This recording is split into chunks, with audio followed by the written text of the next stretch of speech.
और वो main step जो हमने कल सारांश में सीखा था कि मोशन से ही इमोशंस आते हैं। तो आपको कॉन्फिडेंस लाने के लिए नो डाउट वो जो लम्हा था वो आपको याद करना है जहां पे आप हाई एनर्जेटिक फील कर रहे थे, लेकिन उससे पहले आपको क्या करना पड़ेगा? पोस्चर, आपका बॉडी पोस्चर। और आप जिस तरह से अभी बैठे हो इस तरह से बैठोगे तो क्या वो कॉन्फिडेंस आएगा? नहीं नहीं यार। यस, तो इसीलिए हमें बैठना भी कैसा है ये समझना जरूरी है, तभी जाके रिजल्ट आएंगे। जब भी आप बैठोगे ना तो आपका स्पाइन स्ट्रेट होना चाहिए, और हम क्या करते हैं बस ऐसे लूज हो जाते हैं। चाहता तो मैं भी तो ये बैठ के आपको मेडिटेट करवा सकता हूँ, लेकिन आपने कल भी देखा कि जब मेरा कैमरा ऑफ था फिर भी मैं खड़ा होता हूँ और मैं पूरी तरह से एंजॉय करता हूँ। और बीच में जो मैंने कैमरा ऑन किया था वो सिर्फ इसीलिए किया था कि आपको पता चले कि हमें 100% देना है। कैमरा ऑन हो ऑफ हो दैट डजंट मैटर, एंजॉय करना, पढ़ाई करना है पढ़ाई। अब पढ़ाई करते समय भी बच्चों ने ये ध्यान में रखना है कि जब आप पढ़ाई कर रहे हो तो आप किस तरह से बैठ रहे हो, कहाँ बैठ रहे हो, ये बहुत मैटर करता है। जब आप किचन में जाके बैठोगे तो आपकी पढ़ाई नहीं होगी, वो तो ऐसी लोकेशन है जहां पे आपको खाने के अलावा कुछ दिमाग में नहीं आएगा। बेड पे बैठ के अगर आप पढ़ाई करोगे, बेड पे लेट के सोओगे पढ़ाई करोगे तो वहां पे पढ़ाई नहीं होगी, वहां तो सिर्फ आपको स्लीपिंग से रिलेटेड सब कुछ वाइब्रेशंस होती है। इसीलिए स्टडी रूम अलग से होता है। इसीलिए पुराने जमाने में जो गुरुकुल परंपरा थी ना कि गुरु के घर जाके पढ़ना, वो इसीलिए था कि तो लोगों के पास उतना मतलब प्रॉपर स्पेस नहीं था या फिर वो लर्निंग नहीं दे पाते थे। इसलिए बहुत इंपॉर्टेंट है कि आपका पोस्चर, पहले पोस्चर सेट कर दो और फिर स्टार्ट हो जाओ। ठीक है, तो जब भी आप अभी कुछ भी आपको कॉन्फिडेंस चाहिए तो आपको करना क्या पड़ेगा? पहले पोस्चर आपको क्रिएट करना है। कंफर्टेबल बैठना है, लेकिन जहां पे रिलैक्स होना है वहां पे रिलैक्स हो जाइए, और जहां पे आपको लगता है कि नहीं मुझे रिलैक्स नहीं, मुझे तो कॉन्फिडेंस चाहिए, तो वहां पे आपको क्या करना है? पोस्चर सीधे करना है। ठीक है, चलिए अब हम स्टार्ट करते हैं। होपफुली सभी लोग आ गए होंगे, कुछ लोग आए नहीं है, हो सकता है कुछ टेक्निकल इशू हो। ओके, तो मैं अभी एक छोटा सा वीडियो आपको दिखा रहा हूँ। इतना वीडियो देखना है, ये वीडियो देख के फिर हम क्या करेंगे? मेडिटेशन स्टार्ट करते हैं।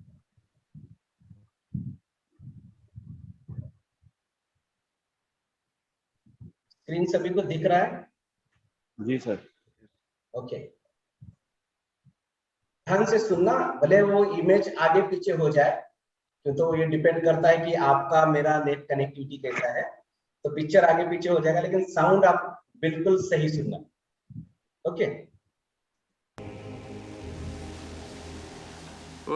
10 मार्च 1981 का दिन मैं कभी नहीं भूल सकता। इसने मेरी जिंदगी हमेशा के लिए बदल के रख दी। मेरा प्लेन क्रैश हो गया था।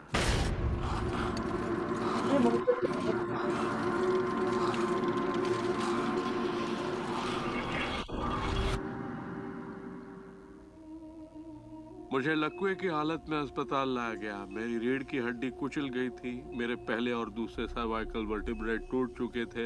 मेरी निगलने की शक्ति नष्ट हो गई थी। मैं न खा सकता था न पी सकता था। मेरे फेफड़े नष्ट हो गए थे तो मैं सांस नहीं ले पाता था। मैं सिर्फ पलकें झपका सकता था। डॉक्टरों ने कह दिया था कि मैं जिंदगी भर बेजान सा रहूंगा, बस पलकें ही झपका सकूंगा। ये उनकी सोच थी, इससे मुझे कोई फर्क नहीं पड़ा। असल बात थी कि मैं क्या सोचता था। मैं अपने आप को एक नॉर्मल इंसान की तरह देखने लगा जो उस अस्पताल से चलकर निकलेगा। मुझे सिर्फ अपने दिमाग से काम करना था, और अगर दिमाग आपका साथ दे तो आप चीजों को फिर से समेट सकते हैं। उन्होंने कहा मेरे फेफड़े बेकार हो चुके हैं और मैं फिर कभी खुद सांस नहीं ले पाऊंगा, लेकिन अंदर से एक आवाज मुझसे कहती रही, गहरी सांस लो, गहरी सांस लो।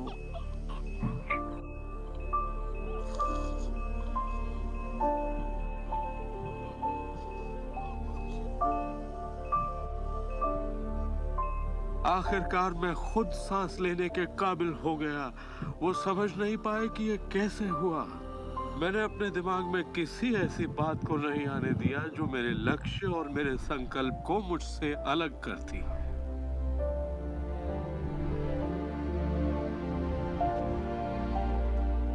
मैंने ठान लिया था कि मैं क्रिसमस के दिन अस्पताल से चलकर निकलूंगा। यही मेरा लक्ष्य था।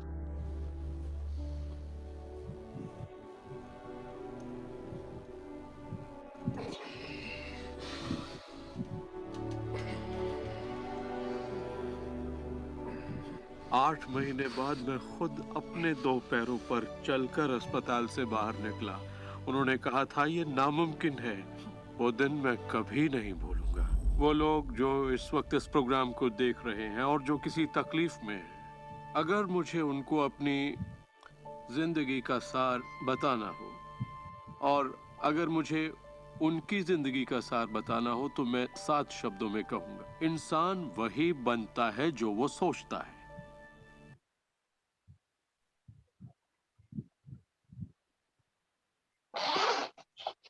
आवाज आ गई थी सही?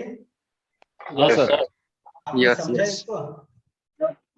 हाँ समझ लिया। पिक्चर सही चल रही थी या आगे पीछे थोड़ा सा हो रहा था? शायद हो सकता है आगे पीछे हो, सही चल रहा था। लेकिन okay, great great great great great.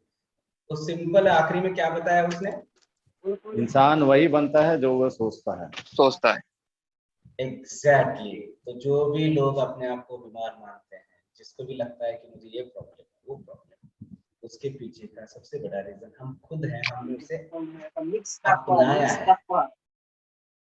और होता क्या है कि ये कब अपनाते हैं? तो आज नहीं अपनाया, आज हम बहुत स्ट्रांग हो गए, लेकिन जब हमारा इम्यूनिटी स्ट्रांग होता है, जब हम यंग होते हैं, तब हमें कुछ चीजें करनी होती है, वो हम करते नहीं है।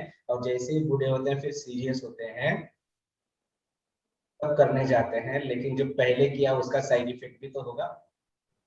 सो बाकी अभी आज तक हमने क्या किया है वो हमें पता नहीं, लेकिन आज से हम हमारे विचारों पे कंट्रोल लाने वाले। क्लियर है?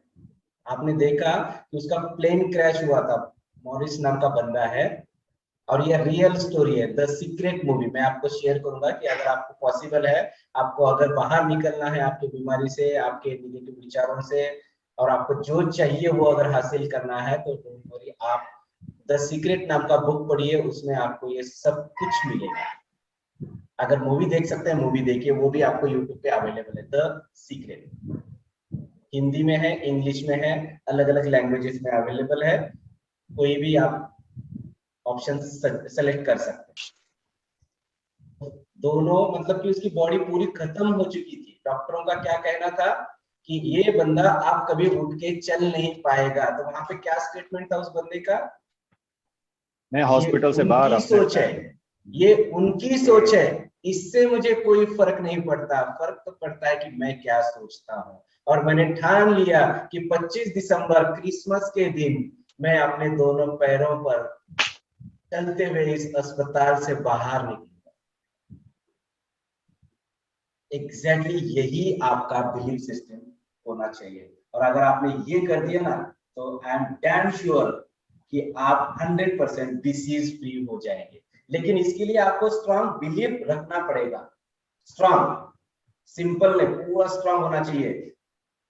अगर आपके मन में कहीं पर भी छोटा सा भी डाउट है ना, होगा नहीं होगा, इट्स नॉट वर्क। अगर आपको ये करना है तो आपको बिलीव रखना पड़ेगा कि इससे ये होता है, होता है। अब इसको डिपेंड करता है कि आपने लाइफस्टाइल किस तरह से जी है, उसके अकॉर्डिंग उसको पूरा होने में थोड़ा सा समय लगेगा। कुछ लोग ऐसे होते हैं जिनको तुरंत रिजल्ट मिलता है, कुछ लोगों को थोड़ा प्रैक्टिस करना होता है, कुछ लोगों को और ज्यादा प्रैक्टिस करना होती है। ये तो बैकएंड में हमने पहले कुछ कर रखा हुआ है। क्लियर हो गया यहाँ तक? तो स्टार्ट करें आज का मेडिटेशन। Yes sir. सो चलिए, अभी आपको ना कंफर्ट बैठना है। और आज का जो मेडिटेशन होगा ये आपका इम्यूनिटी पावर बढ़ाएगा, बूस्ट करेगा, स्ट्रॉन्ग करेगा। और आपको पता ही है कि आज के डेट में इम्यूनिटी बहुत इंपॉर्टेंट सब्जेक्ट हो चुका है ड्यू टू कोरोना। जबकि कोरोना से पहले लोगों को ये पता भी नहीं था कि रोग प्रतिकारक शक्ति अच्छी होनी चाहिए, ये होनी चाहिए, हम ध्यान देते भी नहीं थे। लेकिन जैसे कोरोना आ गया ना, अब हम कॉन्शियस हो गए। तो उसी से रिलेटेड ये मेडिटेशन है। तो आपका इम्यून सिस्टम आज स्ट्रॉन्ग करने जा रहा हूं मैं। नो डाउट आपको इसका प्रैक्टिस करना है। ओके, इसको जो मेडिटेशन की जरूरत है वो मेडिटेशन आप शुरू में करिए। ओके, अभी मान लो कि मुझे मेरे पैरों में दर्द है, तो मैं क्या करूंगा कि आज का मेडिटेशन करूंगा। जो स्टूडेंट्स है उनको लगता है कि अरे मुझे कहीं ना कहीं कॉन्फिडेंटली जाके आगे बात करना है, तो आप कॉन्फिडेंस वाला कीजिए शुरू में। वैसे करना तो आपको ये सभी है, क्योंकि ये सभी आपके लिए अहम है। क्लियर है यहाँ तक? सो आपको आज कंफर्ट बैठना है। सोफे पे बैठिए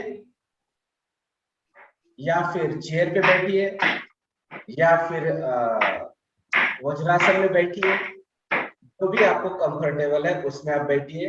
अगर आपको लेटना है तो भी आप लेटिए। बॉडी आज रिलैक्स रहेगी। मैं आज बॉडी को परेशान नहीं करूंगा।